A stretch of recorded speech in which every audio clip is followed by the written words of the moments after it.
God's blessings to you as we continue our journey with Jesus, this life-giving journey. As we share this time together, I pray the Spirit might stir within you a greater desire to come to know the God of love, beauty, mercy, justice, and peace.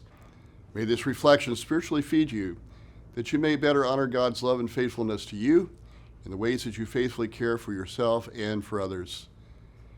My friends, this coming Sunday, the 15th Sunday in Ordinary Time, offers us the very familiar parable of the Good Samaritan. We know the story well. Jesus is asked by a man who approaches him about the two great commandments, to love God above all things with every fabric of our being, and one and the same, to love our neighbor as we love ourselves. The man questions Jesus, but who qualifies as a neighbor? So Jesus shares this story. A man falls victim to thieves, beaten and bleeding on the side of a dusty road. He is noticed, yet ultimately ignored by two travelers, a Jewish priest and a Levite. The first to respond to him is a foreigner, a Samaritan, traditionally at odds with the Jews, often treating each other as enemies. The Samaritan treats the beaten, half-dead man, then transports him to an inn where he can heal. Not only that, he assures the innkeeper that he will repay him for any additional cost. The man goes above and beyond to care for a fellow human being who has been robbed and beaten by thieves. Jesus then asks the man who has asked him the question, who between the priest, Levite, and Samaritan was neighbor to the man? Now note the man's response. Not it was the Samaritan, but it was the one who showed him compassion.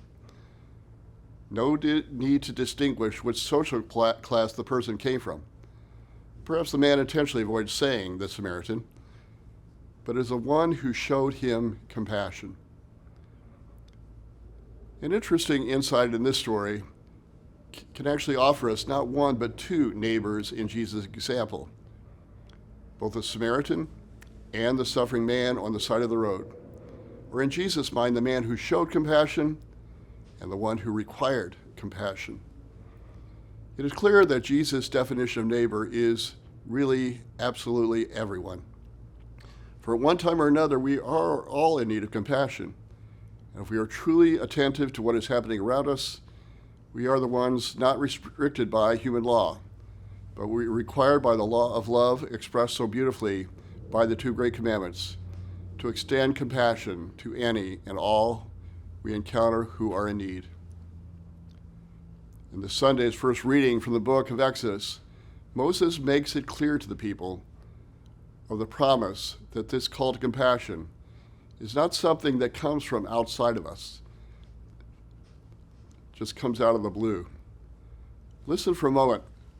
Moses said to the people, if only you would heed the voice of the Lord your God and keep his commandments and statutes that are written in this book of the law. When you return to the Lord your God with all your heart and all your soul.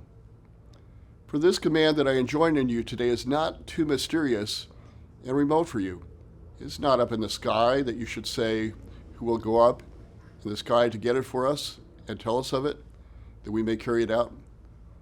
Nor is it across the sea that you should say, who will cross the sea to get it for us and tell us of it, that we may carry it.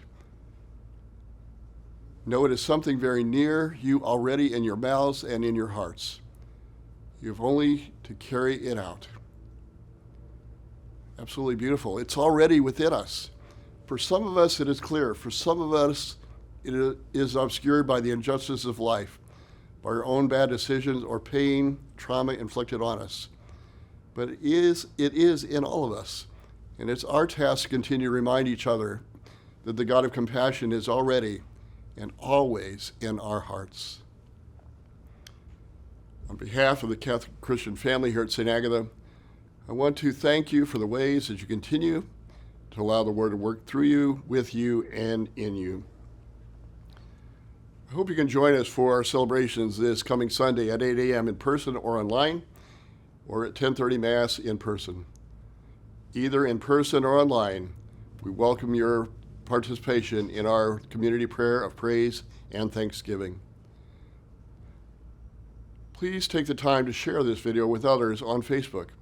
It's a great way for you to participate in the task of evangelization, in spreading the good news. Thank you for all the ways you allow us, the Lord, to work through you, with you, and in you. And my friends, again, in all things, be blessed.